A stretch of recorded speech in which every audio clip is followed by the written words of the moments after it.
കോൺഗ്രസിന്റെ വനിതാ പോരാളി ഷമാ മുഹമ്മദ് തന്നെ അടുത്ത നിയമസഭാ തിരഞ്ഞെടുപ്പിൽ തളിപ്പറമ്പിൽ മത്സരിച്ചേക്കും.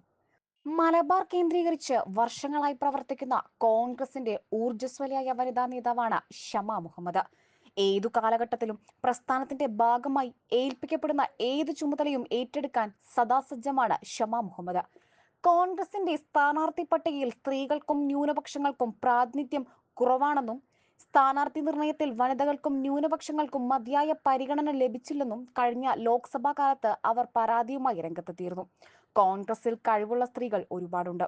അവരെ മുൻനിരയിലേക്ക് കൊണ്ടുവരണം. സ്ത്രീകളെ ഒഴിവാക്കി മുന്നോട്ട് പോകാൻ ആകില്ല. സ്ത്രീകൾ നിന്നുകഴിഞ്ഞാൽ അവരെ തോൽപ്പിക്കുകയും ചെയ്യരുത്. നല്ല മണ്ഡലങ്ങളിൽ തന്നെ സീറ്റ് നൽകണം. കഴിവുള്ള സ്ത്രീകളെയും പാർട്ടി മുന്നോട്ട് കൊണ്ടുവരേണ്ടിയുണ്ട് എന്ന് ക്ഷമ നേതൃത്വത്തോട് ആരാഞ്ഞിരുന്നു. ഒരു ഗ്രൂപ്പിലും ഇല്ലാത്തത് കൊണ്ടാണോ തനിക്ക് ആ സ്ഥാനാർത്ഥി ലിസ്റ്റിൽ ഇടം കിട്ടാത്തതെന്നും അവർ ചോദ്യം ഉന്നയിച്ചിരുന്നു. ദേശീയ തലത്തിൽ പാർട്ടിയുടെ മുഖമായ ക്ഷമയ്ക്ക് നേതാക്കളുമായി അടുത്ത ബന്ധമുണ്ട്. ജീവകാരുണ്യ പ്രവർത്തനങ്ങളിലും സജീവമാണ് ക്ഷമ.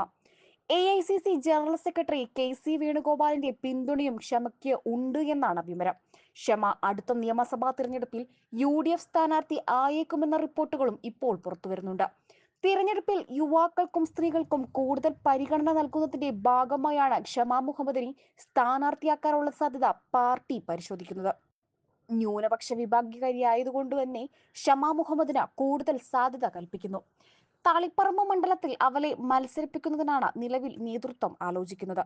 കണ്ണൂർ ജില്ലയിലും സാമൂഹിക രാഷ്ട്രീയ രംഗങ്ങളിൽ സജീവമായ ഷമാ മുഹമ്മദ് ഏവർക്കും സുപരിചിതയാണ്. കഴിഞ്ഞ നിയമസഭാ തെരഞ്ഞെടുപ്പ് കാലത്തും അവരെ മത്സരിപ്പിക്കുന്നതിന് പാർട്ടി ആലോചിച്ചിരുന്നു. പിണറായിക്കെതിരെ മത്സരിക്കാനും താൻ തയ്യാറാണ് എന്ന് ഷമ വ്യക്തമാക്കിയിരുന്നു. കോൺഗ്രസ് ദേശീയ വക്താവും മാഹി ചെറുകല്ലായി സ്വദേശിയുമാണ് ഷമാ മുഹമ്മദ്. ദീർഘകാലം കോൺഗ്രസ് വക്താവായിരുന്ന ടോം വടക്കൻ BJPയിൽ ചേർന്നതോടെയാണ് ഷമാ മുഹമ്മദ് പാർട്ടിയുടെ മുൻനിരയിലേക്ക് എത്തുന്നത്. പാർട്ടി പറഞ്ഞാൽ ആർക്കെതിരെയും മത്സരിക്കുമെന്നാണ് അന്ന് ഷമാ മുഹമ്മദ് പറഞ്ഞിരുന്നത്. പിണറായി വിജയനെതിരെ മത്സരിക്കാനും തയ്യാറാണ്. LDFന്റെ സീറ്റുകൾ പിടിച്ചെടുക്കുമെന്നും ഷമ പറഞ്ഞിരുന്നു. പിണറായി വിജയനെതിരെ വനിതാ നേതാവിനെ മത്സരിപ്പിക്കാനാണ് കോൺഗ്രസ് ആലോചനയെന്ന് നേരത്തെ റിപ്പോർട്ടുകൾ ഉണ്ടായിരുന്നു. ഇവിടെ AICC നേതൃത്വം ക്ഷമയെയാണ് പരിശോധിക്കുന്നതെന്നും റിപ്പോർട്ടുകൾ പുറത്തുവന്നിരുന്നു. എന്നാൽ അവസാന നിമിഷമാണ് മറ്റൊരു സ്ഥാനാർത്ഥിയിലേക്ക് പാർട്ടി എത്തിയത്.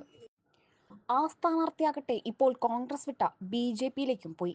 അന്ന് ധർമ്മടത്ത് ഷമയെ മത്സരിപ്പിച്ചിരുന്നുവെങ്കിൽ ജയമാണെങ്കിലും പരാജയമാണെങ്കിലും അവർ പാർട്ടിക്കൊപ്പം തന്നെ നിൽക്കുമായിരുന്നു. പാർട്ടിക്കുള്ളിൽ പല ഘട്ടങ്ങളിലും കലഹം സൃഷ്ടിക്കാറുള്ള വ്യക്തി കൂടിയാണ് ഷമാ മുഹമ്മദ്.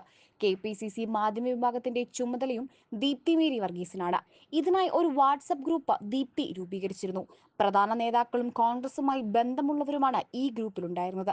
ചാനൽ ചർച്ചകളിലെ നിലപാട്, സർക്കാരിനെതിരായി ഉന്നയിക്കേണ്ട വിമർശനങ്ങൾ, ആരൊക്കെ ഏതു ചാനലിൽ ചർച്ചയ്ക്ക് പങ്കെടുക്കണം തുടങ്ങിയ വിവരങ്ങളാണ് ഈ ഗ്രൂപ്പിൽ പങ്കുവച്ചിരുന്നത്.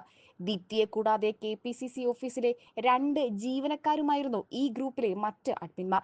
ഈ ഗ്രൂപ്പിൽ നിന്ന് ഷമിയെ പുറത്താക്കുന്ന സാഹചര്യം വരെ ഉണ്ടായിരുന്നു. ഗ്രൂപ്പിൽ നിന്ന് യാതൊരു കാരണവുമില്ലാതെ ഒഴിവാക്കുകയാണ് ഉണ്ടായതെന്നും ഷമാ മുഹമ്മദ് പിന്നീട് പ്രതികരിക്കുകയുണ്ടായി. ഇത് എന്തുകൊണ്ടാണെന്ന് അറിയില്ല. കേരളത്തിലെ കോൺഗ്രസ് നേതാക്കളുമായി ഒരു പ്രശ്നവുമില്ല. എന്നിട്ടും ഒതുക്കാനുള്ള ശ്രമം എന്തുകൊണ്ടാണ് എന്ന് ദീപ്തി തന്നെ വ്യക്തമാക്കണമെന്നും അന്ന് ഷമ ആവശ്യപ്പെട്ടിരുന്നു.